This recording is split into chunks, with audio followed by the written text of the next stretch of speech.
himself. I'll go when I go.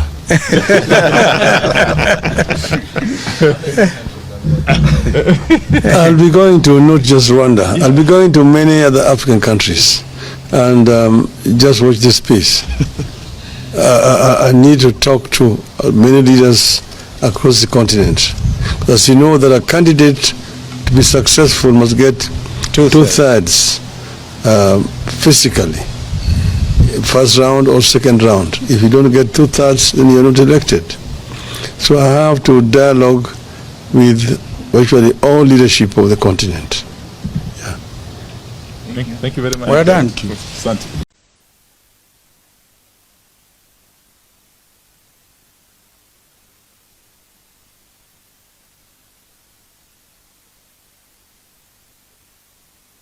Yeah, okay.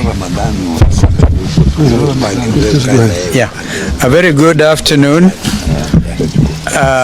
Gentlemen, this is serious. There's no lady amongst you. So I can't even say ladies and gentlemen. Even among us. Hey. Yeah, the gardeners will save you because I see some two ladies. We have had a very good session, and as the Azimio leadership, Azimio la Umoja One Kenya leadership, and we have agreed that our brother Jeremiah Kioni, Secretary General of Jubilee, and one who was also the chair of our technical team during the National Dialogue Committee, reads our statement today. Mheshimiwa Jeremiah. Asante. This is a statement on meeting of Azimio Summit that was held today, March the 5th, 2024. We have had a meeting of the summit, which is Azimio la Umoja One Kenya Coalition Party's top decision-making organ. The purpose of the meeting was, one, to take a bird's eye view of the nation with regard to issues that we have been outspoken on, namely the high cost of living, inclusivity in appointments to public service, the taxation regime, and the general health of the economy. Two, get a briefing on the status and progress of the Nadco report. Three, get a briefing on the progress and status of Azimio leader, Right Honorable Raila Odinga's bid for the chairmanship of the African Union Commission. On the state of the economy, the summit maintains that the view that the tax burden being borne by Kenyans is unreasonable and unsustainable. The Kenya Kwanza regime is failing the test of being caring and compassionate.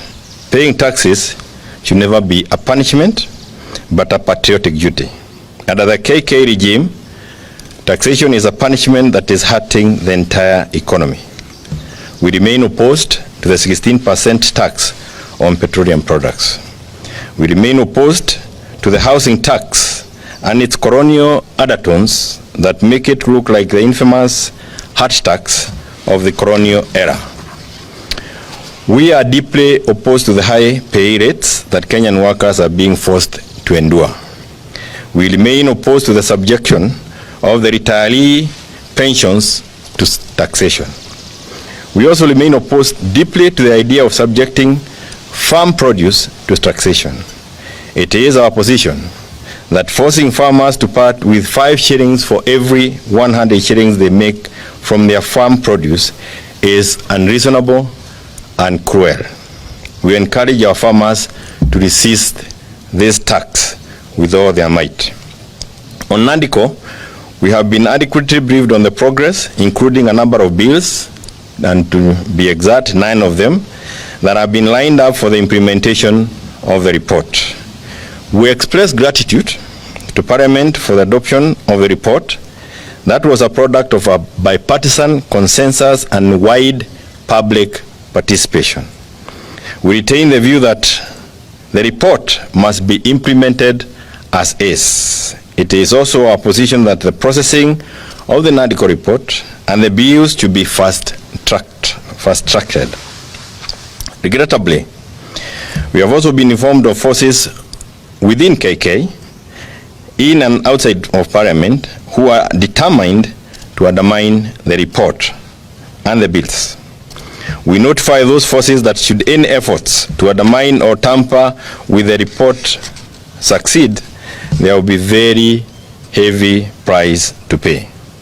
In this regard, we call on Honorable William Ruto to rein on the speakers of the two houses of Parliament and a number of members of the National Executive who are hell-bent on derailing the Nadco report and the bills.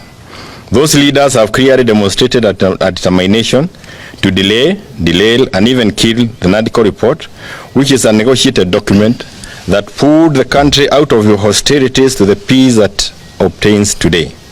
Nobody should take the present situation as a given or for granted. We also express support to the principle of the two-third gender rule and its inclusion as part of the Nadco report.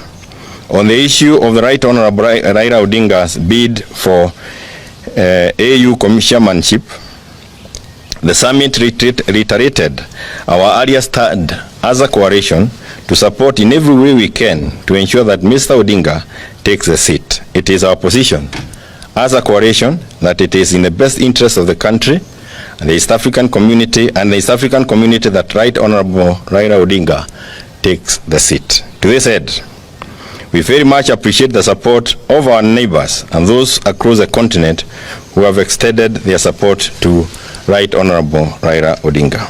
We are also encouraged by the personal efforts made by our party leader to win the seat without relying entirely on the endorsement by the state. And we are committed to reach out to friends and fellow leaders out there in support of our leader's bid.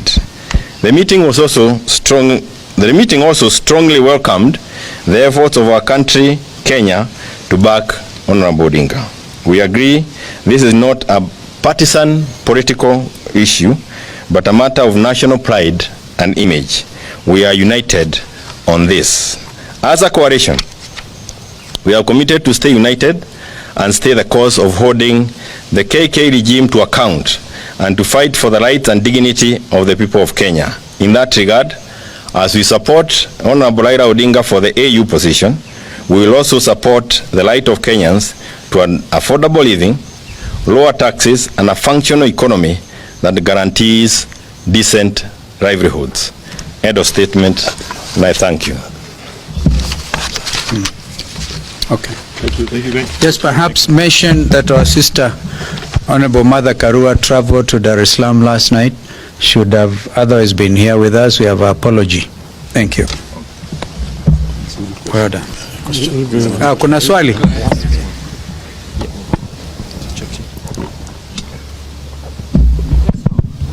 My name is Emmanuel Toh from KTN News. Just two questions. The IBC boundary reviews is expected to happen this month, according to the Constitution, but we have a crisis, some sort of. What would be your position on how we can get out of this and do that time? We actually dealt with that matter. It's in the National Dialogue Committee report where we proposed, correct me, Opio Wandai, I think we proposed moving from, is it 12 years to 20 years, all there, so that we can escape the crisis. Thank you. Lastly, last time 7 countries had given a nod to Raila's bid. You said 7? 7 countries that... There will be more, I can assure you. Yeah.